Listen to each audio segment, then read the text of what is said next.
2 நாள் டாஸ்மாக் கடைகள் விடுமுறை காரணமாக திருப்பூரில் டாஸ்மாக் கடைகள் அனைத்திலும் இன்று கூட்டம் அலைமோதியது. மது பிரியர்கள் மூண்டியடித்து மதுபானங்களை வாங்கிச் சென்றனர்.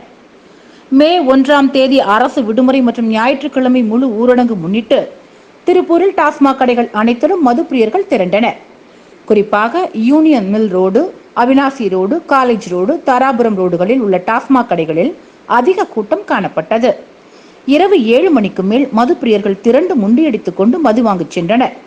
டாஸ்மாக் கடைகளில் கூட்டத்தை தவிர்க்க தடுப்புகள் கட்டி இருந்த போதும் அதிக கூட்டம் காரணமாக அதை யாரும் பொருட்படுத்தாமல் முண்டியடித்துக் கொண்டும் கம்பிகளில் தொங்கிக் கொண்டும் மது வாங்கிச் சென்றனர்.